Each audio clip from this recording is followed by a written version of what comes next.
এখন সাহাবী বলে, হে নবী, আপনি আমারে ব্যথা দিচ্ছেন। রসুল বলে, কিভাবে ব্যথা দিলাম? কয়, এই যে ছুরি দ্বারা আমার বুকের মধ্যে গুতা দিয়েছেন, আমি ব্যথা পাইছি। রসুল বলে, ঠিক আছে, এখন কি করবো? কয়, আমার প্রতিশোধের সুযোগ দেন।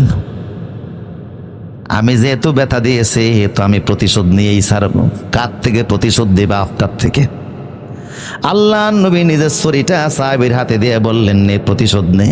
সাহাবী বলল, আমি আপনার সামনে দাঁড়িয়ে আছি, আমার গায়ে পোশাক নাই, কোমরের ভিতরে একটা লুঙ্গি বাঁধা, আপনার গায়ের মধ্যে জুব্বা আছে, জুব্বা না করলে আমি প্রতিশোধ নিব না। আল্লাহ নবী নিজের কাপড়টা সরিয়ে দিলেন। সাহাবী দৌড় দিয়ে গিয়ে রাসূলের মোহরে নবুয়াতের মধ্যে চুমু খায়া, যুবক সাহাবী রাসূলের পিঠের মধ্যে ছোট্ট বলের মতো মোহরে নবুয়াতের মধ্যে দুই ঠোঁট লাগাইয়া জড়িয়া ধরে চুমু খাচ্ছে আর বলছে, এটাই হলো আমার প্রতিশোধ। আমি ছোট্ট মানুষ, আজকের এই জিহাদের মাঠে যদি আল্লাহ আমার শহীদ হিসাবে কবুল করে নেয়, হাসরের মাঠে আল্লাহ যদি আমারে জিজ্ঞেস করে জান্নাতে যাওয়ার জন্য কি এনেছো, আমি তখন কোনো আমল যদি আল্লাহর সামনে তুলে ধরতে না পারি, তাইলে বলবো, আল্লাহরে, উহুদের মাঠে আসার আগে নবীর মোহরে নবুয়াতের মধ্যে দুই ঠোঁট লাগিয়ে চুমু খাইছিল, এটার বিনিময়ে তুমি আজকে আমারে জান্নাত দেয়া দাও। সাহাবায়ে কেরামের এই আবেগ অনুভূতি রসুল দেখলেন, কাতার ঠিক করালেন। রসুলের সঙ্গে সাহাবীদের সংখ্যা 900 থেকে 1000। শনিবার সকালবেলা তাদের শৃঙ্খলা বিন্যাস দেখে আল্লাহ রসুল বললেন, সামনে যাও। কিছু দূর সামনে যাইলেন, জায়গার নাম হলো সাউথ নামক জায়গা। ওখানে যাওয়ার পরে আব্দুল্লাহ ইবনে উবাই বলল, আমি আর এই দলে থাকবো না, কারণ আমি প্রথম পরামর্শ দিয়েছিলাম আমরা যুদ্ধ করব মদিনার শহরে থাইকা। তোমরা যেহেতু আমার পরামর্শ না মাইনা শহর থেকে বের হয়ে 5 কিলোমিটার দূরে উহুদে যাচ্ছ, কাজে আমি আর এই যুদ্ধে যে মরতে পারবো না, মরলে তোমরা মরো। সে তার মুনাফিক বন্ধু বান্ধব 300 লোক নিয়ে সটকে পড়ল। এখন রসুলের সঙ্গে সাহাবী আছে মাত্র 700। কত? 700 সাহাবী, কাফের হলো 3000। আল্লাহর নবী এই 700 সাহাবীকে নিয়ে উহুদে চলে গেলেন। আল্লাহু আকবার বলেন। এখন রসুল উহুদে কোন জায়গায় দাঁড়াবেন? রসুল দেখলেন আইনাইন নামক পাহাড়ের উপরে কাফেরেরা দাঁড়িয়েছে। এটা আইনাইন পাহাড় হলো উহুদের সামনের যে পাহাড়টা, সেই পাহাড়টি একটু সমতল, খুব বেশি উঁচু না, মোটামুটি উঁচু। এই পাহাড়ের মধ্যে তারা দাঁড়াইছে। তো রসুল কাফেরদেরকে সামনে রাইখা, উহুদ পাহাড়কে পিছনে রাইখা রসুল উহুদকে ঘেইসা উহুদের পাশে গিয়ে রসুল দাঁড়ালেন। রসুলের পিছনেই হলো উহুদ পাহাড়, একেবারে ঘেঁষা রসুল দাঁড়াইছে। রসুলের সামনে হলো 3000 কাফের আইনাইন পাহাড়ে। শনিবার সকালবেলা যুদ্ধের দামামা বেজে উঠল। 700 সাহাবীকে রসুল এমন ভাবে বিন্যাস করলেন, শৃঙ্খলা করলেন। শৃঙ্খলা মনে আছে তো? এমন ভাবে শৃঙ্খলা করলেন, এমন ভাবে দাঁড় করালেন, এমন ভাবে বিন্যাস করলেন, সাহাবায়ে কেরাম বিন্যাস্ত হইয়া 700 সাহাবী 3000 কাফেরের উপর আক্রমণ করলো। কাফেরেরা দিক বিদে খাড়া হইয়া চতুর্দিকে পালাইতে লাগলো। আল্লাহু আকবার বলেন। যুদ্ধটা শুরু করার আগে রসুল সাল্লাল্লাহু আলাইহি ওয়াসাল্লাম সাহাবায়ে কেরামকে বললেন, দেখো, উহুদের যেই প্রান্তে আমরা দাঁড়িয়ে আছি এটা বড় সুরক্ষিত জায়গা, তবে একটা জায়গা আমার টেনশনের কারণ। সেটা হলো এই যে উহুদ পাহাড়ের বাম দিকে যে ছোট্ট একটা পাহাড় দেখা যায়, রোমান পর্বত পাহাড়টার নাম। ছোট্ট একটা পর্বত, রোমান পর্বত। এই পর্বতের দক্ষিণ পূর্ব দিক দিয়ে একটা ছোট্ট রাস্তা আছে। কাফেরেরা যদি ওই রাস্তার গিরিপথটা চিনে ফেলে আর ওদিক দিয়ে আসলে আমাদের পিছনে চলে যাবে, আর আমাদের পিছনে গেলে কিন্তু আমরা বেকায়দায় পড়ে যাব। কথা বুঝতেছেন কিনা? কাজেই আমরা সুরক্ষিত জায়গায় থাকলেও রোমান পর্বতের গিরি গুহার ভিতরে দিয়ে কাফেরেরা আক্রমণ চালাতে পারে। এই জন্য ওই ছোট্ট কচি রাস্তাটাকে পাহারা দেওয়া লাগবে। ওই ছোট্ট কচি পাহাড়টাকে পাহারা দেওয়ার জন্য রসুল আব্দুল্লাহ ইবনে জুবাইর রাদিয়াল্লাহু তাআলা আনহুর নেতৃত্বে 50 জন সাহাবীকে দিলেন। হাতে অসংখ্য তীর তলোয়ার ধরিয়ে দিয়ে বললেন, তোমরা পাহাড়ের মধ্যেই দাঁড়িয়ে থাকবা। এই 50 জন জায়গা ছাড়বা না, মাঠ ছাড়বা না, রাস্তা ছাড়বা না। এমনকি যদি তোমরা দেখো উহুদের মাঠে আমরা 3000 কাফেরের সঙ্গে লড়াই করে পারতেছি না, আমরা আহত হয়ে গেছি, আমরা মারা গেছি, আমরা শহীদ হয়ে গেছি। এমনকি শুধু আমরা শহীদ হয়ে নেই, আমাদের মাথার খুলির মগজগুলি পাখিরা এসে খাইতেছে। আমাদের মাথার মগজগুলি পাখিরা এসে ঠোকরায়া ঠোকরায়া খাচ্ছে। এই দৃশ্য দেখলেও তোমরা কিন্তু পাহাড় ছাড়বা না।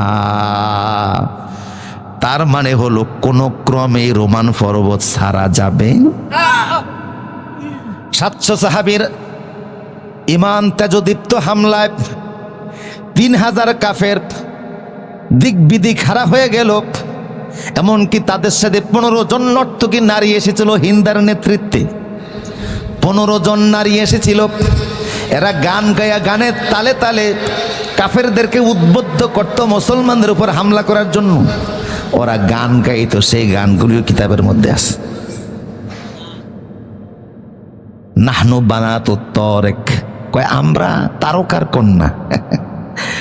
নামশি আলাল মারেক, এই উজ্জ্বল তেজদীপ্ত অগ্নিস্ফুলিঙ্গ রাস্তার মধ্যে আমরা হাঁটতেছি, তোমাদেরকে আমরা খুশি করব, মজা দেব, আনন্দ দেব, ফুল সজ্জায় বিছানায় নিয়ে যাব, বিনিময়ে মুসলমানদের উপর হামলা করো। নাউজুবিল্লাহ। আমার প্রিয় সুদীপ, মনোযোগ আসেনি আপনাদের? সাহাবীদের অতর্কিত হামলায় মহিলাগুলি কাপড় উঠিয়া দৌড় দেওয়া শুরু করছে। কাফেররা দিক বিদিক হারা হয়ে গেছে। এই যুদ্ধের মাঠে কাফেরদের 7 জন সেনাপতি জায়গায় মারা গেছে। টোটাল মুশরিকদের 33 জন লোক উহুদের মাঠে প্রথম দফায় শেষ। এই উহুদের 2টা পর্ব, প্রথম পর্বে মুসলমানরা এমনভাবে বিজয় হয়ে গেল, মুসলমানদের অতর্কিত হামলায় কাফেররা দিক বিদিক হারা হয়ে পালালো, মহিলাগুলি পালাইলো, তাদের 7 জন সেনাপতি মারা গেল, আর বাকি মুশরিক সহকারে 33 জন লোক মারা গেছে। টিকতে না ফেরে কাফেররা পলায়ন করছে। আপাতত যুদ্ধের ফলাফল মুসলমানদের কাফের মাঠে নাই। কথা বুঝতেছেন কিনা? ওই রোমান পর্বতে আছে কতজন? কথা বলেন। পাহাড়টা একটু উঁচু। 50 জন সেখান থেকে দাঁড়িয়ে দেখলো, কিরে মাঠে তো কোনো কাফের নাই। কাফেরেরা পলায়ন করে সব চলে গেছে সামনের দিকে, আর মুসলমানরা গনিমতের মাল কুড়াইতেছে। মহিলাগুলি কাপড় উঠে কাঁচা বাইন্দা দৌড় দিচ্ছে। তা আমরা আর এখানে থাকবো কেন? যুদ্ধ বিজয়ের জন্যই তো মাঠে আসা। বিজয় যখন হইয়াই গেলাম, এখানে আর থাকার দরকার? এই যুক্তিতে ওনারা ওই পাহাড় ছাড়তে চাইল। কিন্তু প্রধান তাদের যিনি সেনাপতি আব্দুল্লাহ ইবনে জুবায়ের বারবার রসুলের হাদিস নিষেধ করে দিলেন, খবরদার। রসুল বলছে আমরা মাঠে শহীদ হইয়া মাথার মগজগুলি যদি পাখিও খায় তারপরেও মাঠ ছাড়া। তার মানে রসুলের নির্দেশ ব্যতীত মাঠ ছাড়া যাবে না, তোমরা যাইও না। ওনার কথা শুনে নাই 38 জন জায়গা ছাইরা দিয়া মাঠে চলে আইছে। এখন পাহাড়ে আছে কতজন? 12 জন। দাঁড়িয়ে আছে 12 জন। 38 জন মাঠটা ছেড়ে দিছে। শৃঙ্খলায় আছে না বিশৃঙ্খলায়? এই শুরু হলো বিশৃঙ্খলা। 12 জন যেহেতু দাঁড়িয়ে আছে, 38 জন মাঠটা ছেড়ে দিছে। নেতার আদেশ অমান্য করেছে, আনুগত্য নষ্ট হয়েছে, বিশৃঙ্খলা তৈরি হয়েছে। সংসারের কর্তা যিনি, স্বামীর আদেশ যদি স্ত্রী না মানে, বাবার আদেশ যদি সন্তান না মানে, শিক্ষকের আদেশ যদি ছাত্র না মানে, বিশৃঙ্খলা আছে না নাই? চলে আসলো 38 জন। এদিক দিয়া কাফেরদের অন্যতম আজকের যুদ্ধের নেতা খালিদ বিন ওয়ালিদ, তখনও তিনি কালেমা পড়ে মুসলমান হন নাই। তিনি কালেমা পড়ছেন আরো 3 বছর পরে, হুদাইবিয়া সন্ধির পরে, ওনার আপন ভাইয়ের সহযোগিতার কারণে। সেই খালিদের বংশটা ছিল জন্মগত সেনাপতি বংশ। মক্কার কাফেরদের গোত্রগুলি আলাদা আলাদা বাক ছিল, খালিদের বংশটাই ছিল সেনাপতি বংশ। ওই বংশে যারা জন্ম নিবে সব জন্মগত সেনাপতি। সেই খালিদ সেই বংশের সন্তান। হযরত খালিদ চিন্তা করলেন, ওই যে পাহাড়ের মধ্যে দেখা যায় দাঁড়িয়ে আছে কতজন, এই 12 জনের শহীদ করতে পারলে ওই রাস্তাটা নিরাপদ হয়। আর ওই রাস্তা দিয়ে যদি আমরা বিশাল বড় সেনা ফৌজ দিয়ে প্রবেশ করতে পারি, তাইলে মুহাম্মদ তো এখন আমাদের পিছনে আছে, আমরা তখন মুহাম্মদের পিছনে চলে যাব। কথা বুঝতেছেন কি না? খালিদের রণকৌশলী চিন্তায় 12 জনের উপরে পাহাড়ে উঠে রোমান পর্বতে এমন ভাবে আক্রমণ করলেন, 12 জন সাহাবীকে জায়গায় শাহাদাত করে দিলেন, শহীদ হয়ে গেল 12 জন। এখন তো সামনে কোনো বাধা। খালিদের নেতৃত্বে বিশাল বড় একটা বাহিনী এখন ওদের পিছনের দিক দিয়া এমন জায়গায় গেছে, এখন রাসূল মুসলমানরা সামনে, খালিদ মুসলমানরা তো দেখতেছে সামনে আমরা বিজয়ী হয়ে গেছি, সামনে কোনো কাফের নাই, কিন্তু 12 জন হত্যা করে খালিদ যে পিছনের দিক দিয়ে এসে এখন আক্রমণ শুরু করছে, এটা মুসলমানরা মোটেও টের। বুঝতেছেন কথা? এখন হামলা শুরু হয়েছে কোন দিক থেকে? পিছনের দিক থেকে। অতর্কিতভাবে এমন হামলা শুরু হলো, মুসলমানরা বুঝা উঠতে পারে নাই কে হামলা করতেছে, কে কারে মারতেছে। হঠাৎ করে এমন একটা দ্রুমজাল সৃষ্টি হলো, এমনও পরিস্থিতি হয়েছে, হযরত হুযায়ফা ইবনে ইয়ামান বলেন যে আমি বুঝা উঠতে পারি না কে পিছন থেকে আক্রমণ করতেছে, কে আমার শত্রু, কে বন্ধু। এমন পর্যায়ে আমি আমার বাবারে পর্যন্ত নিজ হাতে শহীদ করছি। এমন এক পরিস্থিতি বিশৃঙ্খলা হলো, সন্তানের হাতে বাবা শহীদ, অথচ বাবাও মুসলমান। হাদিসের মধ্যে এমনও আসছে, এই পরিস্থিতিতে এক সাহাবী রাসূলের দিকে তীর নিক্ষেপ করতেছে। রাসূল বললেন, সাহাবী কারে তীর মারতেছ? আমি আল্লাহর রাসূল। তখন সাহাবী তীর নিচের দিকে নামায়।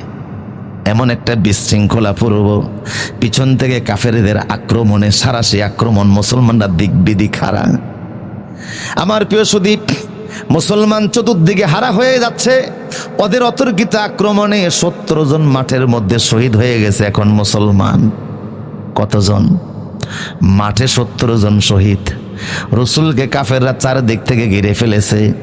আল্লাহর নবীর পাশে তখন মাত্র 27 জন সাহাবী। কতজন? 27 জন সাহাবী রাসূলের পাশে। কাফেররা চতুর্দিক থেকে রাসূলকে ঘিরে ফেলেছে, কিন্তু রাসূলের গায়ের ভিতরে বড়, মাথার ভিতরে লোহার টুপি, টুপির ফাঁক দিয়া তো সবাই সবাইকে সুস্পষ্টভাবে চিনতে পারতেছে না। লোহার টুপি, লোহার জমকাগুলি মাথার উপরে, চেহারার উপরে ঝুলতেছে। যে যতটুকু পারতেছে হামলা করার চেষ্টা করতেছে। আল্লাহর নবী দেখলেন যে উনি কাফেরদের এত কাছাকাছি, যদি আওয়াজ করেন তাইলে সাহাবীদের কানে আওয়াজ যাওয়ার আগে কাফেরদের কানে আওয়াজ চলে যাবে। ওরা কাফেররা রাসূলের অবস্থান শনাক্ত করতে সহজ হবে। এই জন্য রাসূল আওয়াজও দিতে পারতেছেন না যে আমার পাশে এসে দাঁড়াও। আমার প্রিয় সুদীপ, এমন এক ধর্মজাল কঠিন পরিস্থিতির মুহূর্তে কাফেরেরা আল্লাহর নবী সাহাবায়ে কেরাম যে 27 জন আছে তাদের উপর হামলা শুরু করলো। এমন সময় মুহাজির সাহাবী, আনসার সাহাবীরা বলল, মুহাজির তোমরা আমাদের থেকে সরে যাও, তোমরা সরে যাও, তোমরা আমাদের পাশে থাইকো না। কারণ আমরা আনসাররা রাসূলকে ওয়াদা দিয়ে আনছি, জীবনের বিনিময় হলেও রাসূলকে আমরা সাহায্য করে বাঁচিয়ে রাখবো। আমরা রাসূলের পাশে দাঁড়ালাম, তোমরা চলে যাও। কে কোথায় যাবে? কাফেরদের হামলা ইতিমধ্যে সব শহীদ। রাসূলের চারপাশে শুধু লাশ আর লাশ। এমনকি 27 জনের ভিতর থেকে 21 জন শহীদ হয়ে গেছে। রাসূলের চারপাশে আছে মাত্র 6 জন। এই 6 জনের মধ্যে একজন হলো সাদ বিন আবি ওয়াক্কাস। রাসূল তারে তীর দেয় বলে তীর নিক্ষেপ করো, আর যেন ওর কাছে আসতে না পারে। সাদ বলে, রাসূল তীর দেয়, আমি তীর মারি। এক পর্যায়ে আমার সংরক্ষিত তীরগুলিও শেষ, সাহাবায়ে কেরামের রাসূলের দেওয়া তীরগুলিও শেষ, আর কোনো তীর নাই। এমন সময় দেখি একজন যুবক ফাঁসে দাঁড়িয়ে আমারে তীর দিয়ে সাহায্য করতেছে, কিন্তু যুদ্ধের পরে ওই যুবকের আমি আর দেখি নাই। মুহাদ্দিসরা বলেছেন সেটা যুবক নয়, ফেরেশতা। 2 জন ফেরেশতা এরকম যুবকের বেশে তীর দিয়ে সাদকে সাহায্য করেছে। আমার প্রিয় সুধী, হযরতে সাদ রাসূলের পাশে মাত্র আছে 6 জন। এমন সময় মুসআব নামক একজন সাহাবী, মুসআব ইবনে উমাইর রাদিয়াল্লাহু তাআলা আনহু, কষ্ট হচ্ছে না আপনাদের? বড় ধনাঢ্য মানুষ, নবুয়াতের 11তম বর্ষে মদিনা থেকে কিছু মুসলমান মক্কায় হজ করতে গিয়েছিল। তখন রসুলকে বলেছে, হে নবী, আপনি তো মদিনায় একদিন যাবেন, আমরা হজ করতে আসলাম, আমাদের সাথে একজন কারি সাহেব দেন, শিক্ষক দেন, যিনি মদিনাবাসীকে আপনি যাওয়ার আগেই কোরআন শিখাবে।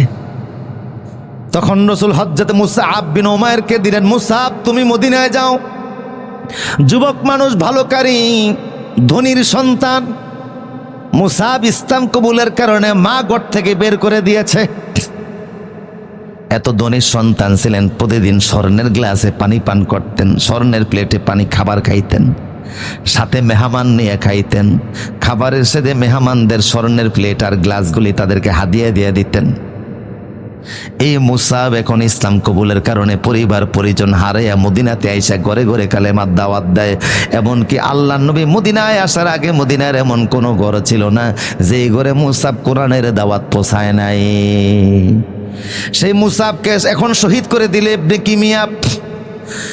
মুসআব ছিল রসুলের আপন ভাইরা। আল্লাহু আকবার। রসুলের স্ত্রী বোন ছিল হামনা বিনতে জাহাস। ওই হামনা বিনতে জাহাসের স্বামী ছিল মুসআব। সম্পর্কে রসুলের ভাইরা ভাই। আল্লাহর নবীর চেহারার সাথে মুসআবের চেহারার মিল ছিল। রসুলের চেহারার সাথে তার চেহারার মিল থাকার কারণে ইবনে কিমিয়া যখন তারে হত্যা শহীদ করলো, তখন ইবনে কিমিয়া উহুদের মাঠে ছড়িয়ে দিল যে আমি মুহাম্মদকে হত্যা করেছি। রসুলের চেহারার সাথে মিল থাকার কারণে বললো আমি রসুলকে হত্যা করছি।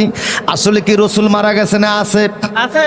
মুসআবকে হত্যা করে সে ঘোষণা করলো আমি রসুল মেরেছে, মুহাম্মদকে হত্যা করে ফেলেছি। এখন বিশৃঙ্খলা আগের চাইতে আরো বেশি। হঠাৎ করে একটা রিউমার, একটা গুজব ছড়িয়ে পড়লো মুহাম্মদ মারা গেছে। এখন মুসলমানদের মধ্যে একদল চিন্তা করে, হায় রে, রসুল যদি দুনিয়াতে না থাকে তা আমাদের অবস্থা কি হবে? আমরা তো নিজেরাও শেষ হব, পরিবার পরিজন শেষ হবে। না না, আমরা দৌড় দেয়া যুদ্ধ করার দরকার নাই। আব্দুল্লাহ ইবনে উবাইয়ের মাধ্যমে আবু সুফিয়ানের সাথে যোগাযোগ করে আমরা জীবন বাঁচানোর চেষ্টা করব। কিন্তু খাঁটি মনের মুসলমান যারা, ওনারা বললেন না, রসুল মারা গেছে তো হইছে কি, আল্লাহ তো মরে নাই, আল্লাহ চিরজীবিত। আল্লাহু আকবার। ওমা মুহাম্মাদুন ইল্লা রাসূল কদ খালাত, ওমা মুহাম্মাদুন ইল্লা রাসূল কদ খালাত মিন ক্বাবলিহির রাসূল। রাসূল পৃথিবীতে ইন্তেকাল করবেন, মরবেন, কোনো সন্দেহ নাই। সব নবীরা মারা গেছে, তো আল্লাহ তো মরবে না, কাজে আল্লাহর জন্য আজীবন আমরা যুদ্ধ করে যাব। এই সাহাবায়ে কেরাম বীর বিক্রমে যুদ্ধ শুরু করলেন। আমার প্রিয় সুদীপ, হযরতে হানজালা রাদিয়াল্লাহু তাআলা আনহু, মনোযোগ আসেনি আপনাদের? ওনাকে বলা হয় গাসিলুল মালাইকা। উনি একমাত্র ব্যক্তি স্ত্রী সহবাস করে যুদ্ধে আসছে, গোসল করার সুযোগ পায় নাই। নবীর পক্ষে এসে জিহাদের মাঠে এসে উহুদে জীবনটা দিছে। 70 জন নিহত ব্যক্তির মধ্যে তিনিও একজন। তার লাশ সাহাবায়ে কেরাম নয়, স্বয়ং ফেরেশতারা উহুদের মাঠে গোসল দিছে। কিন্তু তার বাবা আবু আমের, সে ছিল মুনাফিক। তার বাবা উহুদের মাঠে, উহুদ পাহাড়ের পিছনের দিকে কিছু গর্ত খুইরা রাখছিল, মাটির নিচে গর্ত। আল্লাহর নবীতে এখন উহুদের পাহাড়ের একেবারে কাছাকাছি।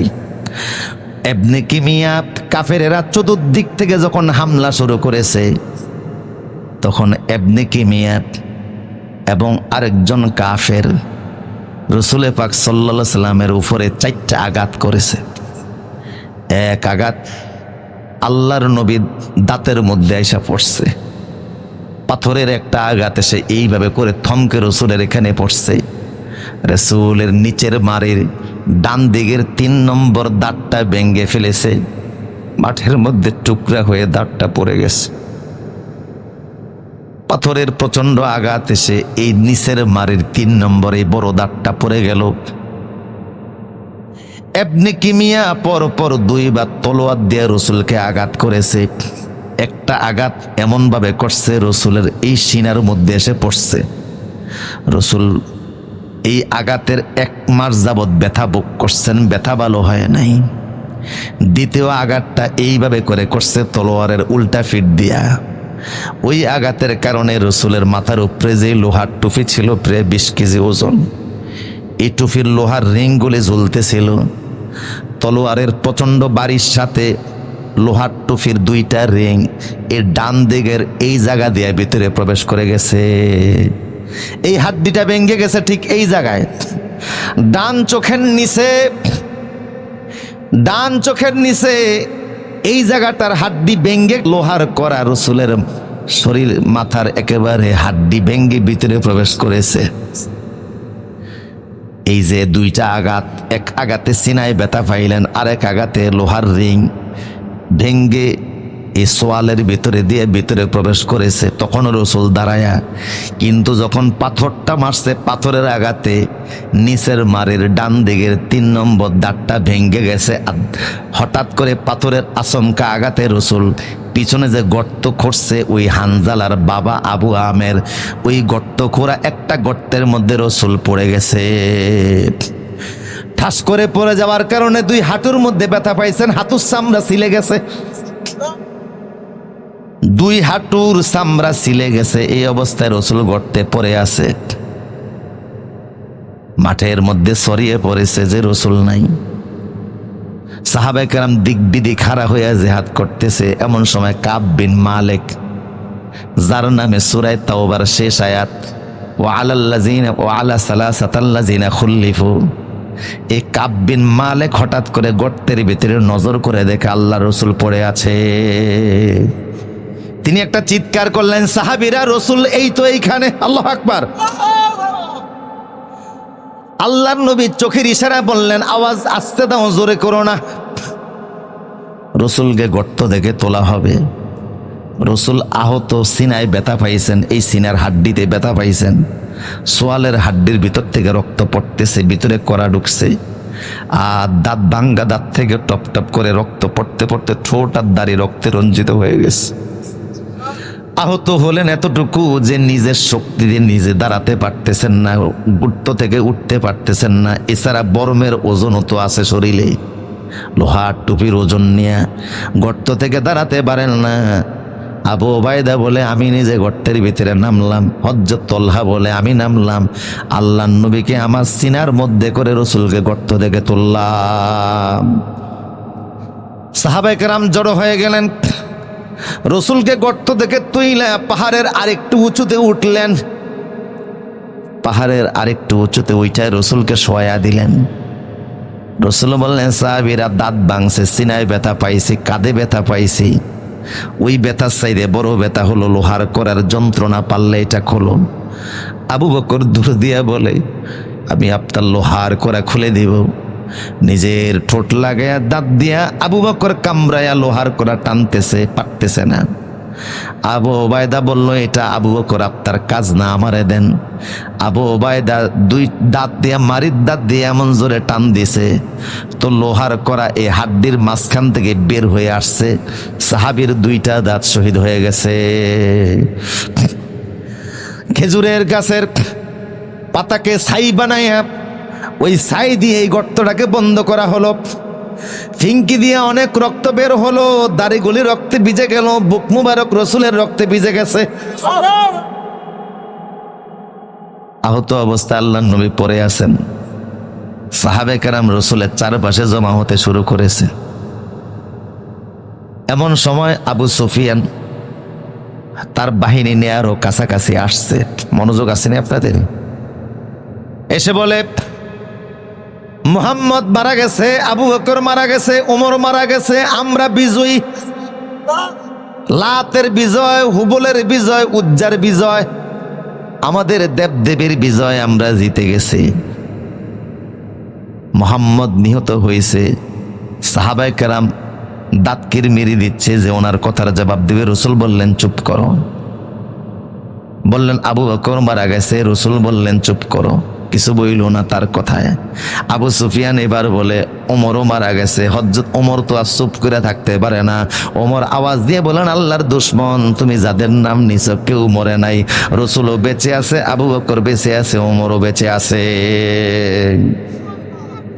বলল ওমর, ইবনে কিমিয়া সারা মাঠে আওয়াজ দিয়েছে নাকি মুহাম্মদ মারা গেছে। আমি কিমিয়ার আওয়াজের চাইতে তোমার কথাকে বিশ্বাস করি বেশি। আসলে কি মোহাম্মদ মরে নাই? কয় না। আল্লাহর নবী মাঠে এখনো জিন্দা সশরীরে আমাদের মাঝে আছেন। আমার প্রিয় সুদীপ, আবু সুফিয়ান এবার উপরের দিকে ওইটা রসুলের উপর আক্রমণ করতে চাইল তার বাহিনী সহ। যখন শুনল রসুল জিন্দা, কিন্তু আবু বকর ওমর সহকারে পাহাড়ের উঁচুতে থাইকা এমন পাথর মারা শুরু করছে, ওরা সামনে আগাইতে পারে নাই। কিন্তু ওদের মান সম্মান সব শেষ। এতক্ষণ যে আওয়াজ দিছিল, এখন আওয়াজের মতো আছে না, নিচু হইছে। তাদের দম্ভ অহংকার মাটির সাথে মিশে গেছে। কিরে, এতক্ষণ জানতাম মোহাম্মদ নাই, আবু বকর নাই, ওমর নাই, এখন শুনি সবাই বেঁচে আছে। তখন অলিদ ইবনে মুগীরার ভাই উতবা ইবনে মুগীরা সে বলল, আমার ভাইকে উহুদের মাঠে মারছে, আমি আমার ভাইয়ের প্রতিশোধ নেওয়ার জন্য আসছি। মোহাম্মদ এখনো বেঁচে আছে, তা আমি মোহাম্মদকে ছাড়বো না। সে নিজের তলোয়ার নিয়ে পাহাড়ের দিকে উঠা শুরু করছে। সাহাবায়ে কেরাম বলল, ইয়া রাসূলুল্লাহ, ওই যে কাফের আপনার দিকে নিচ থেকে উপরে উঠা আপনার উপরে হামলা করার জন্য আসতেছে। রসুল বললেন, তোমরা হামলা করো না, তারে আমার কাছাকাছি আসতে দাও। উতবা যখন রসুলের কাছাকাছি আসছে, আল্লাহর নবী সুমামা নামক একজন সাহাবীর কাছ থেকে একটা বর্ম নিয়ে এইভাবে করে নিক্ষেপ করলেন। রসুলের বর্মটা তার এই জায়গা দিয়ে ঘাড়ের পাশ দিয়া সামান্য একটু চামড়া ছুঁয়া গেছে। গোশত কাটে নাই, রক্ত বের হয় নাই, একটু চামড়া ছুঁয়া গেছে। কিন্তু সে পাগলের মতো হইয়া দৌড়িয়া রওনা দিচ্ছে আর বলে, হায় হায়, আমি শেষ, আমি মরে গেলাম, আমি শেষ। কাফেরেরা বলে, কি হয়েছে? মুহাম্মদ একটা বর্ম নিক্ষেপ করছে, সামান্য চামড়া ছিলে গেছে, আর তো কিছু হয় নাই। কয় না, মুহাম্মদ যদি আমার এই চামড়া সিলার জন্য ওই বর্ম নয় হালকা টাচ করতো, তা তো আমি মরে যাইতাম। রসুলের এই সামান্য আঘাতে সে তরপায়া ওই জায়গায় তখনই মারা গেছে। নবীরা যাদেরকে হামলা করে মারে তাদের মতো নিকৃষ্ট আর কেউ নাই, আর যারা নবীর গায়ে হাত তোলে তাদের মতো আর নিকৃষ্ট কেউ নাই। এই একজন ব্যক্তি পৃথিবীতে যাকে রসুল মারছেন, তাও তার কল্লা কাটান নাই, একটা বর্ম নিক্ষেপ করছে, ঘাড়ের একটু চামড়া ছিলা গেছে। আমার প্রিয় সুদীপ, আবু সুফিয়ান তর্জন গর্জন দিয়ে এখন উহুদের মাঠ ছাইরা চলে গেছে। আল্লাহু আকবার বলেন। রাসূলুল্লাহ পাহাড় থেকে নামলেন, আইসা দেখেন 70 জন সাহাবীর লাশ মাঠের মধ্যে পড়ে আছে, কাফেররা চলে গেছে। রসুল নিচে আসলেন, সাহাবায়ে কেরাম, রসুল আহত সাহাবীর অনেকে আহত, 70টা লাশ সামনে, কিন্তু একটা লাশও চিনার উপায় নাই। সবগুলি লাশ ক্ষত বিক্ষত, চেহারা বিকৃতি করছে, নাক কাটছে, কান কাটছে, হাত কাটছে। 70 জন সাহাবীর মধ্যে একজন সাহাবী শুধু অঙ্গ বিকৃত হয় নাই, তিনি হযরতে হানজালা। কারণ হানজালার বাবা আবু আমের ছিল আবু সুফিয়ানের বন্ধু, নবীর জন্য গর্ত করছে, কথা কন না কা, ওই গর্তের মধ্যেই তো রসুল পড়ছে। এই জন্য ওনার ভালোবাসার কারণে তার ছেলে হানজালার চেহারাকে বিকৃত করে নাই। এছাড়া বাকি 69টা লাশকে বিকৃত করা হয়েছে। সবগুলি লাশ সারি সারিভাবে রসুলের সামনে আনা হলো। আল্লাহর নবী এখন এই লাশগুলি নিয়ে জানাজা পড়বেন। যখন রসুলের সামনে হযরত হামজার লাশ আনছে, হুজুর অজর দ্বারায় চোখ থেকে পানি ছেড়ে কান্না শুরু করে দিলেন। আমার দুর্দিনে আমার এই চাচা যান সবচেয়ে বেশি আমার সাহায্য করেছে। গতকাল রাতে স্বপ্ন দেখেছি আমার তলোয়ারের ধারালো অংশটা ভেঙে গেছে, সেটাই যে আমার চাচা যান হবে। আমি ব্যাখ্যা করেছি আমার গুরুত্বপূর্ণ কাছের বংশের লোকটা মারা যাবে, আর সে হলো আজকে আমার চাচা যান। আল্লাহর নবী একটা লাশের একবার জানাজা পড়াইলেন, কিন্তু সব লাশের সামনে হামজার লাশ রাখলেন। হামজার লাশ সামনে রেখে রসুল একটা একটা লাশ আছে জানাজা পড়ান, লাশ সরাই ফেলে, কিন্তু হামজার লাশ সরানো হয় না। 70 জন সাহাবীর 70 বার জানাজা রসুল পড়ছেন, আর হামজার লাশটা সামনে থাকার কারণে তার জানাজা হয়েছে 70 বার। সব সাহাবীর জানাজা একবার, হযরতে হামজার জানাজা 70 বার। সাহাবীরা বলে, রসুল যখন হামজার জন্য আলাদা জানাজা পড়লেন, এমন জোরে জানাজার মধ্যে কান্না শুরু করে দিলেন, পিছনে সাহাবী পর্যন্ত রসুলের কান্নার আওয়াজ পাইছে। রসুল আহত জানাজা পড়তেছেন, মদিনায় সংবাদ চলে গেল, নবী আহত, নবী রক্তাক্ত, নবী মৃত, হাজারো সংবাদ গেল। কথা বুঝতেছেন কিনা? হযরত আয়েশা, হযরত ফাতেমা, হযরত উম্মে আইমান, রসুলের দুধমা, সবাই খবর পায়া কান্নাকাটি করতে করতে মদিনার উহুদের দিকে রওনা শুরু করেছে। আয়েশা ফাতেমা গিয়ে রসুলের কাছে পৌঁছে গেছে, নবীর পাশে গিয়া নবীকে জড়িয়ে ধরছে, ফাতেমা বাবারে জড়িয়ে ধরেছে। কিন্তু উম্মে আয়মান যখন যাচ্ছে, নবীকে যিনি ছোটবেলায় দুধ পান করাইছে, ওনারে একজন কাফের তীর নিক্ষেপ করে জাগায় মারছে। রসুল তখন সাদ বিন আবি ওয়াক্কাসকে বললেন, সাদ রে, আমার দুধ মা আসছে আমারে মায়াচ্ছে দেখার জন্য, কাফের তীর নিক্ষেপ করে তারে জাগায় শহীদ করেছে, আমি চাই তুমি প্রতিশোধ নাও। হযরতে সাদ তখন এমন জোরে তীর নিক্ষেপ করলেন, কাফর উল্টাইয়া কালুঙ্গি খুইলা শীত হইয়া জাগায় ওনার তীর নিক্ষেপে মারা গেছে। এই দৃশ্য দেখে রসুল একটা মুস্কি হাসি দিলেন। আল্লাহু আকবার। রক্তাক্ত শরীরের মাঝে, অসংখ্য ব্যথার এবং দুঃখের মাঝে একটা মুস্কি হাসি দিলেন। এই কারণে রসুলের মুস্কি হাসি তো মুস্কি হাসি নয়, মনে হয় যেন জান্নাতের হাসি। কারণ উপরে ছিল গণমোষ, নিচে ছিল গণদাড়ি। মোষগুলিও কালো, দাড়িগুলিও কালো, দাঁতগুলি হলো মুক্তার দানার মতো। যখন তিনি মুস্কি হাসি দিতেন, মনে হতে যেন মেঘাচ্ছন্ন আকাশ থেকে বিজলি চমকাইয়া উঠেছে। রসুলের হাসি দিলেন কারণ মার প্রতিশোধ নিছে সাহাবী। আল্লাহু আকবার। হযরতে হামজা রাদিয়াল্লাহু তাআলা আন, ওনাকে হত্যার জন্য হত্যা করা সহজ ছিল না, কিন্তু হিন্দা আবু সুফিয়ানের স্ত্রী, সে এমন একটা লোক ঠিক করছে, তার নাম ছিল ওয়াহশী। আপনাদের কষ্ট হচ্ছে না? শেষ করে দিই না প্রায় তো? হ্যাঁ, আর কয়েক মিনিট শোনা যাবে ইনশাল্লাহ? 10 মিনিট। হ্যাঁ, ঘুমাসে না ইনশাল্লাহ?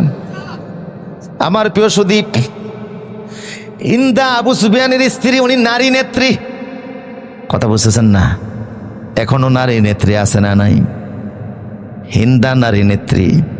সে নিজে, তার বাবা ওয়ালিদ ইবনে মুগীরা, তারে হত্যা করা হয়েছে বদরের মাঠে।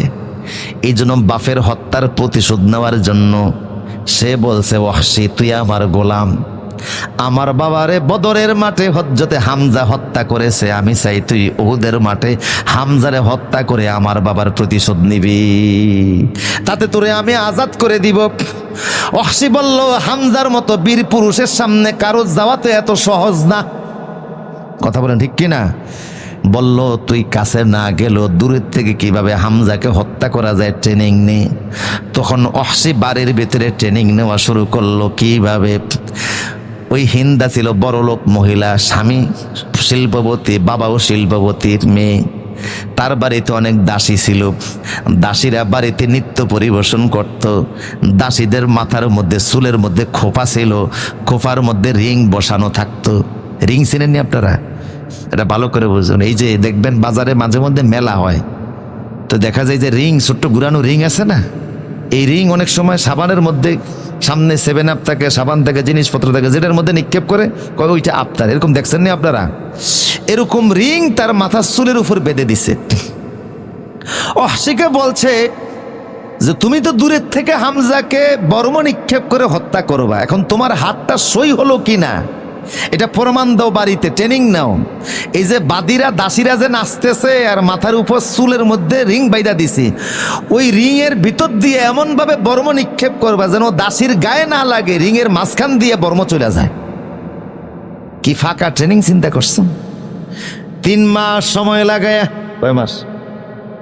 3 মাস সময় লাগায়া ওয়াহশী কয়েক মাস লাগে ট্রেনিংটা নিছে। দাসীরা নাচতেছে, নৃত্য পরিবেশন করতেছে, আর সে ওই রকম বর্ম নিক্ষেপ করে। মাথার উপরে যে রিং আছে, রিংয়ের ফাঁক দিয়া বর্ম চলে যায়, কারোর গায়ে লাগে না, দাসীর গায়ে লাগে না, রিংয়ের গায়েও লাগে না, ফাঁক দিয়া চলে যায়। এই মানে ট্রেনিং নিয়ে উহুদে আসছে।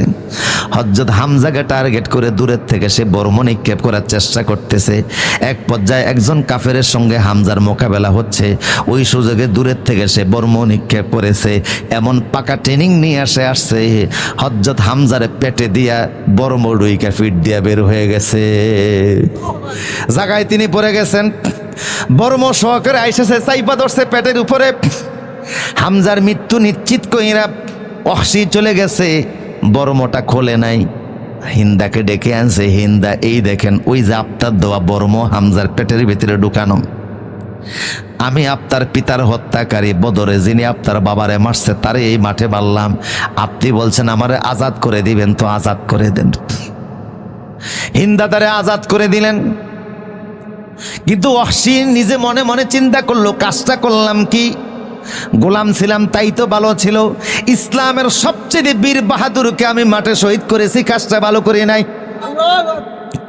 নিজের মনে মনে ভুল বুঝতে পারলেন। বহু বছর পরে বিভিন্ন দেশ ঘুরে বেড়াইলেন ওয়াহশী। এক পর্যায়ে তার মনে জাগলো, রসুলের কাছে গিয়ে আমি কালেমা পড়ে মুসলমান হই, কিন্তু হয়তোবা রসুল আমারে ক্ষমা করবে না, কারণ আমি রসুলের মনে সবচেয়ে বেশি আঘাত দিয়েছি। নবী উহুদের মাঠে লাশ সামনে রেখে কাঁদছে, পিছনের কাতারের মুসল্লি কান্নার আওয়াজ পাইছে, চাচার জানাজা 70 বার রসুল পড়ছে, এমন লোকেরা মারছি, নবী তো ক্ষমা করবে না।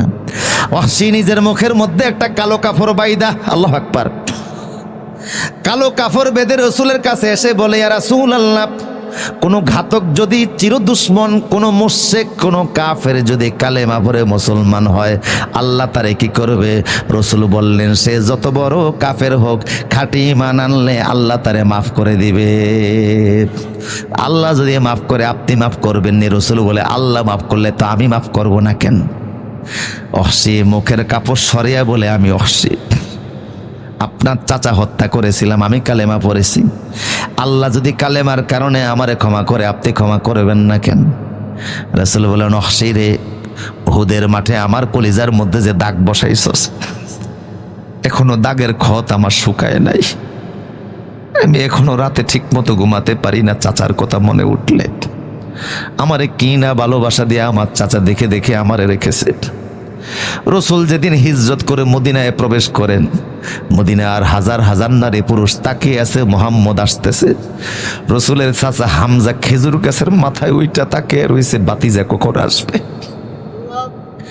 এতটা ভালোবাসা চাচা আমাকে দিয়েছে, আমার চাচাকে মারছিস, তোরে আল্লাহ মাফ করছে, আমিও মাফ করলাম, তবে আমার সামনে আসিস না। আমার সামনে আসলে যখন তোর চেহারাটা দেখবো রে ওয়াহশী, আমার কলিজাটা জ্বইলা উঠবো, কলিজার মধ্যে একটা কামড় দিব, তখন আমি নবী হিসাবে যদি তোর প্রতি মন খারাপ করি, তো আল্লাহ তোরে ছাড়বে না। এই জন্য তোরে দেখা যেন আমার মনটা খারাপ হয়ে না যায়, আমার সামনে আসিস না। ওয়াহশী বলে, কালেমা পড়েছি, মসজিদে নববীতে গিয়ে নামাজ পড়তাম জামাতে, কিন্তু রসুলের কাছে আমি যাইতাম না, দূর থেকে নবীর চেহারার দিকে তাকিয়ে থাকতাম। নবীর চেহারা এমন চেহারা, জান্নাতি চেহারা, নূরের চেহারা, তাকিয়ে থাকতাম, এই চেহারার দিকে তাকিয়ে থাকতেই মন চায়, কিন্তু সামনে গেলে রসুল কষ্ট পাবে, তাই রসুলের সামনে যাই না, সামনে গিয়ে চেহারাটা আমি দেখাই না, পিছনে দাঁড়িয়ে থাকতাম, পিলারের আড়ালে থাকতাম, ছাদের দেওয়ালের আড়ালে লুকিয়ে লুকিয়ে রসুলের চেহারাটা এক নজর দেখা বাড়ি চলে যাইতাম, আর আল্লাহর কাছে দোয়া করতাম, আল্লাহ, তোমার নবীর মনে আমি যে কষ্ট দিয়েছি, কষ্ট মোছার মতো এমন একটা কাজ আমারে করার সুযোগ দাও, যে কাজটা করলে পরে নবীর হৃদয়ের ওই দাগটা কেটে যাবে। ওয়াহশী বলে, আর সুযোগ পাইলাম না, রসুল ইন্তেকাল করেছে, রসুলের সামনে আর আমার যাওয়া হলো না, রসুল দুনিয়াতে নাই। ইতিমধ্যে ইসলামী জগতে বিশৃঙ্খলা দেখা দিল, বিশেষ করে কিছু কাফের নবুয়াত দাবি করে বসছে। রসুলের জীবদ্দশায় এরা নবুয়াত দাবি করছিল, মিথ্যা নবুয়াত দাবি। এর ভিতরে 60 জনের ভিতরে একজন হলো সাজা নামক মহিলা, আরেকজন হলো মুসাইলামাতুল কাজ্জাব, আরেকজন হলো তুলাইহা, আরেকজন হলো আসওয়াদ আনাসি। কথা বুঝতেছেন কিনা? অনেক লম্বা ইতিহাস, বলতে গেলে অনেক সময় লাগবে। আপনাদের কষ্ট হচ্ছে না? আরে না, কষ্ট তো হইতেই আছে, আমি শেষ করে দিচ্ছি ইনশাল্লাহ। আমার প্রিয় সুদীপ, তো তুলাইহি পরবর্তীতে কালেমা পড়ে খাঁটি মুসলমান হয়ে গেছে। আসওয়াদ আনাসিকে এক সাহাবী হত্যা করছে, 2 ভণ্ড নবী শেষ, বাকি রয়েছে 2টা, সাজা নামক মহিলা আর মুসাইলামাতুল কাজ্জাব। এই সাজা নামক মহিলা, সেও নবী দাবি করছে, নবী, মহিলা নবী। মুসাইলামাতুল কাজ্জাব সে পুরুষ নবী। এই পুরুষ নবী মহিলা নবীরে বিয়ে করছে। কথা বুঝতেছেন কিনা? কি করছে? এক নবী আরেক নবীরে বিয়ে করছে। বিয়ের পরে মুসাইলামাতুল কাজ্জাব স্ত্রীর মহারণা দেয় না। তার মহিলা নবীর ভক্তবৃন্দ যারা আছে তারা বলে কি ব্যাপার, পুরুষ নবীর মুসাইলামাতুল কাজ্জাবের কাছে বিয়ে বসতো, সে মহারণা দেয় না, এটা কিসের নবী, মহারণা আদায় করো। তো মহিলা গিয়ে বলছে, এই তুমি আমার বিয়ে করছো, আমার মহারণা দাও না, আমার আত্মীয় স্বজন লোকজন আমার লজ্জা দেয়, কাজেই তুমি আমার মহারণা দাও। তো মুসাইলামাতুল কাজ্জাব বলে, আমি তো গরিব মানুষ, তোমার নগদ টাকা পয়সা দেওয়ার মতো আমার কাছে কিছু নাই, তো নবী হিসাবে তো আমার একটা পাওয়ার আছে, ওই পাওয়ারে মহারণা হিসাবে আমি তোমার ফজর নামাজ আর এশার নামাজ মাফ করে দিলাম। কথা বুঝেন? হ্যাঁ, কি মাফ করে? নামাজ মাফ করে, নবী হইছে। তো তোমার এশার নামাজ ফজর নামাজ মাফ, এটা হলো তোমার মহারণা। এই মুসাইলামাতুল কাজ্জাবের বিরুদ্ধে সাহাবায়ে কেরাম হযরত আবু বকর অভিযান গ্রহণ করলেন। ওই খালিদ বিন ওয়ালিদকে সেনাপতি বানায়া বললেন, যাও মুসাইলামাতুল কাজ্জাবকে হামলা করো। তার বাড়ি ছিল ইয়ামামা, ইরানের কাছাকাছি। ইরানের পারস্যের লোকেরা মুসাইলামার পক্ষ হইয়া মুসলমানদের সাথে যুদ্ধ শুরু হইল। এই যুদ্ধকে বলা হয় গার্ডেন অফ ডেথ, মৃত্যুর বাগান। অনেক সাহাবী শহীদ হলেন এই মাঠে, সাথে 300 হাফেজে কোরআন জায়গায় শহীদ হয়ে গেছে, 300 হাফেজে কোরআন। কিন্তু আল্লাহর মেহেরবানি ওই যে ওয়াহশী, সে বলে হামজাকে হত্যা করছে যে বর্ম দিয়া, ওই বর্ম আমি সংরক্ষণ করছি, ওই বর্মটা নিয়ে আমি খোঁজ দিছি। ইসলামের সবচেয়ে বড় দুশমন, নবীর সবচেয়ে বড় দুশমন পৃথিবী থেকে আমার দৃষ্টিতে যে মিথ্যা নবুয়তের দাবিদার, তার চাইতে বড় ভণ্ড আর পৃথিবীতে কেউ হতে, ইসলামের শত্রু হতে পারে না। ওই বর্ম দিয়ে আমি তারে জাগায় মারলাম, বর্ম দিয়া তারে হত্যা করে তাৎক্ষণিক মাঠে দাঁড়ায় আল্লাহর কাছে মোনাজাত দিয়ে বলে, আল্লাহ, যে বর্ম দ্বারা নবীর কলিজে আঘাত দিয়েছিলাম, আজকে সে আঘাতের খড়টা শুকানোর একটু চেষ্টা করলাম। রসুলের মনে আমি কষ্ট দিয়েছি, আর সেই কষ্ট দূর করার জন্য আজকে মুসাইলামাকে আমি হত্যা করে ফেলেছি, নবীর দুশমনকে হত্যা করে ফেলেছি, নবীর প্রিয় পাত্রকে শহীদ করে নবীর মনে কষ্ট দিয়েছি, নবীর দুশমনকে হত্যা করে অবশ্যই নবীর মনে শান্তি আমি দিয়েছি। কিন্তু এখন গেরো নবীর সামনে আমি যাইতে পারবো, রসুল কে আর এখন আমাকে বলবে, ওয়াহশী আয়, আমার চাচা হত্যা করে আমার মনে ব্যথা দিয়েছো, মুসাইলামাকে হত্যা করে আমার কলিজায় শান্তি ঢেলে দিয়েছো, আয় আমার সামনে আয়, আমার চেহারার সামনে এসে দাঁড়িয়ে আমার সালাম দে। রসুল কে এই কথা এখন বলতে পারবে, কারণ নবী তো দুনিয়াতে বেঁচে নাই। আমার দুর্ভাগ্য, আমি নবীর সামনে গিয়া দাঁড়াইতে পারলাম না। কেঁদে কেঁদে চোখের পানি দিয়া বুক বাসে ওয়াহশী ঘুমিয়ে আছে। রাতের আধারে স্বপ্নে দেখে আল্লাহ রসুল ওয়াহশীর সামনে দাঁড়িয়ে হাত দুইটা বাড়িয়ে দিয়ে বলছি, ওয়াহশী আয় আয় আমার বুকে আয়, আয় আয় আমার বুকে আয়, তুই আমার চাচা হত্যা করে আমার কলিজার ভিতরে ব্যথা দিয়েছিলি, কিন্তু ইসলামের চির দুশমন মুসাইলামাকে হত্যা করে আমি কলিজার সেই ক্ষতকে তুমি দূর করে দিয়েছ, আমার কলিজারে ব্যথা দূর হয়ে গেছে রে ওয়াহশী, আয় আয়, আর তোর জন্য নিষেধাজ্ঞা নাই, আয় আমার রোজার সামনে আয়, দাঁড়া আমার রোজার সামনে দাঁড়া, তুই আমারে সালাম দে। প্রসূদীপ, কথা শেষ করি। এই যে উহুদের যুদ্ধ নিয়ে যে কথাগুলি বললাম, মূলত মূল কারণটা, পরাজয়ের কারণটা কি ছিল? কথা বলা না, কি ছিল? এই সব ঠিক না রাখা, বিশৃঙ্খলা, জ্ঞান শৃঙ্খলা জীবনে নষ্ট করবেন। বিড়ি খায়া, যারা বিড়ি খায় গাঁজা খায়, এরা কি শৃঙ্খলার মধ্যে আছে না বিশৃঙ্খলা জীবন যাপন করে? এটা শরীরের উপকার না ক্ষতি হয়? তো শরীরের ক্ষতি করে শরীরটাকে শেষ করলেন, এক বিশৃঙ্খলা। অনেকে বলতে পারেন উনি বিড়ি খাওয়ার সময় শরীর নষ্ট করে, কেউ তো মোবাইল, এটা হলো ডিজিটাল মাদক, কথা কয় না? কি মাদক? এইটা মাদক মানি নেশা, মাদক মানি তো ফান যেমন নেশা, জর্দা যেমন নেশা, বিড়ি যেমন নেশা, এটাও তো নেশা। এই নেশায়ও কিছু মানুষ আসক্ত আছে না নাই? এইটা দেখতে, যিনি এটা আবিষ্কার করছে উনি বলছে আমি 24 ঘন্টার মধ্যে 5 মিনিটের বেশি দেখি না, কিন্তু কিছু মানুষ আছে 12 ঘন্টাও দেখে। কথা বলে না নাই? চোখের জ্যোতি নষ্ট হয়ে যায়। মোবাইলের যখন চার্জ কমে আসে, রেডিয়েশন 1000 গুণ বেড়ে যায়, চোখের জ্যোতি দ্রুত নষ্ট হয়, শরীর নষ্ট হয়, ব্রেন নষ্ট হয়, বাচ্চাগুলি নষ্ট হচ্ছে। বিশৃঙ্খলা, পরিবারে বিশৃঙ্খলা, সমাজে বিশৃঙ্খলা, অপরাজনীতি যে সকল নেতারা করে তাদের কারণে সমাজের ভিতরে বিশৃঙ্খলা।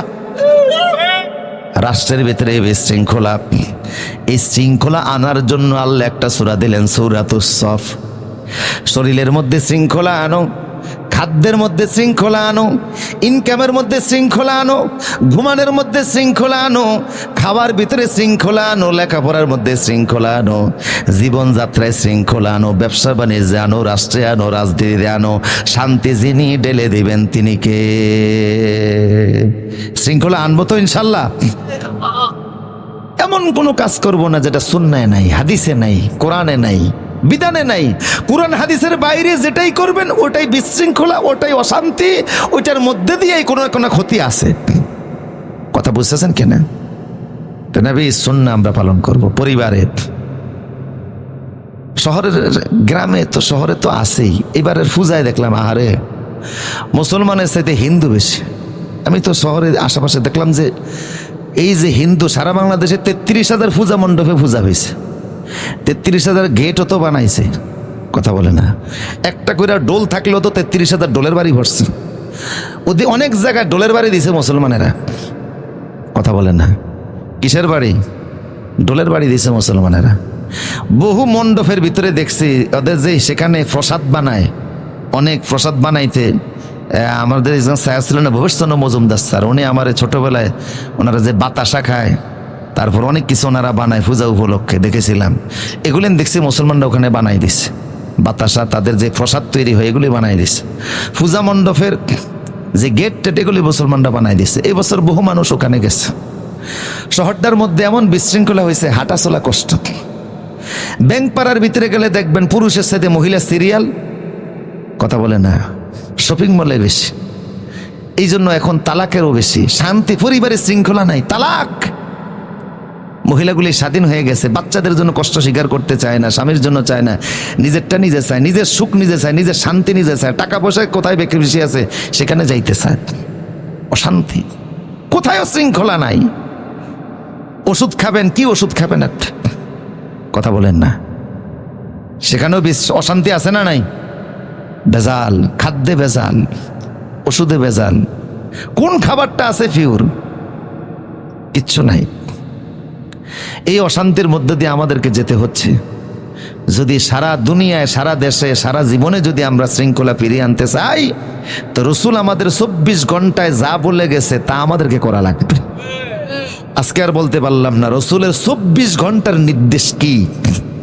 ফজর থেকে নিয়ে শুরু করে আবার ফজর পর্যন্ত, সকাল থেকে শুরু করে মাগরিব, মাগরিব থেকে আবার ফজর, 24 ঘন্টায় রসুল কি করতে বলছেন, কি করতে নিষেধ করছেন, এগুলি যদি মানেন জীবনে শৃঙ্খলা ফিরে আসবে। আল্লাহ আমাদেরকে বোঝার তৌফিক দান করুন। নবীজিকে দাঁড়িয়ে একটা সালাম দেন, ইয়া নবী সালাম।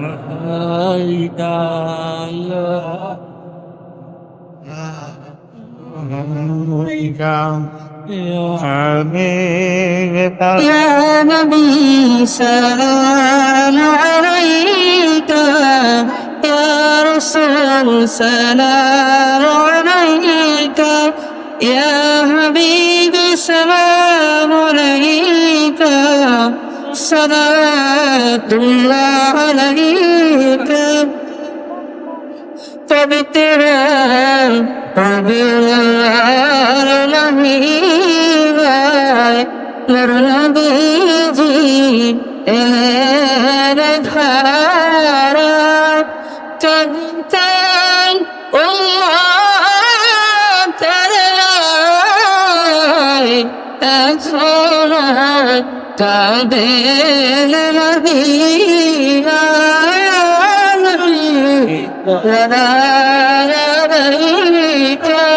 يا رسول سلام عليك يا حبيب السلام عليك سلام عليك سيدي يا رسول الله سيدي يا حبيب الله تبتنا ربنا الذين رضينا